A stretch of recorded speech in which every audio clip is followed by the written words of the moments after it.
In September, Education Minister Heng Keat suggested that schools coordinate the amount of homework assigned to make sure that each student is not overloaded.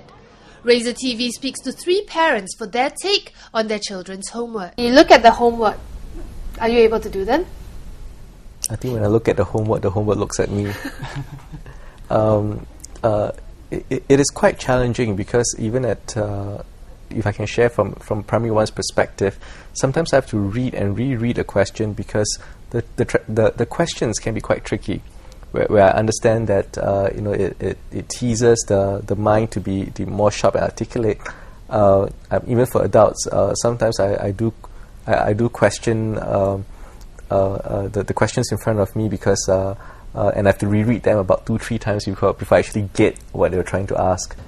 Suddenly from, let's say, preschools going into primary schools, primary 1 now they are learning about things which we learned in primary 3 and primary 4 last time. So in a sense, the parents are also in for a shock when they first see the worksheets and, wow, is this what my primary 1 child is doing nowadays? That's symptomatic of another issue, I think, in our system. We're very rigid with answers. They must be in a certain format. They must be in a certain structure. It doesn't matter if your child is expressing the right idea, but in a different way. You still won't get the mark, which I find frustrating. You know, if we want to inculcate creativity in children and the ability to think, we shouldn't be nitpicking on these things. I know of this creative director. He had a 5-year-old kid, or a 6-year-old kid, so he pasted all these paper so that the kid on the wall, so the kid could draw on the wall.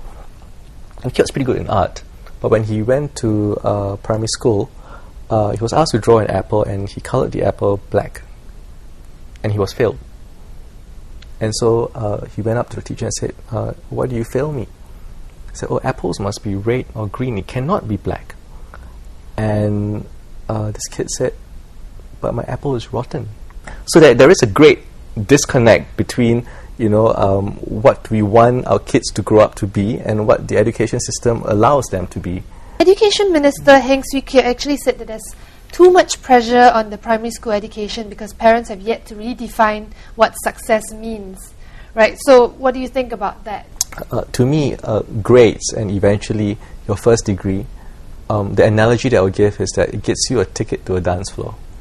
But when you're at a dance floor, you still have to show that you can dance. And I think that's the part where a lot of people fail, that they focus on the ticket to the dance floor, but when they really get there, they can't perform for lack of whatever that's required. Let it be soft skills, let it be networking, let it be EQ. You know, for our children's generation and beyond that, they have to have some qualification in order to get their meals and their basic needs met. You know, it's going to be really expensive for them, and this is perhaps our way of helping them ensure that at least they have good survival prospects. So I would be lying if I said that doesn't matter if my kids didn't get good grades, because I'm not brave enough to say it's all right if they didn't. They can be an entrepreneur when it comes to inculcating all these other soft skills or whatever along the way. If you talk about soft skills in school, how many Singaporean children do you find can speak well in front of an audience? Hardly any. It's easy to say we should redefine success, but look at the realities out there. Housing prices are going up, inflation is there, jobs are being squeezed. Even Singaporeans don't even want to be cleaners because the pay is too little. So if we don't have good grades and at least a decent degree, then what are our kids going to be able to find for themselves? Grades are important, but we tell the kids it's not everything, because once you go into society, it's how you carry yourself which matters. It's how you relate to other people which matters. Susie, Andy and Dominic may say that grades are not all important, but would they want their children to go to the elite schools? I myself came from SJI, and the mummy actually came from Henry Park. But we decided on a neighborhood school around the bend for a couple of reasons.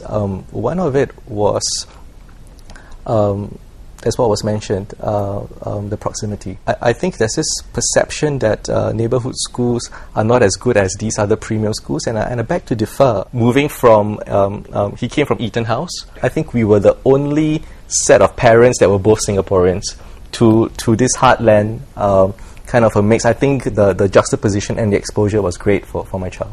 I didn't even know I was sitting for the PSLE when it happened.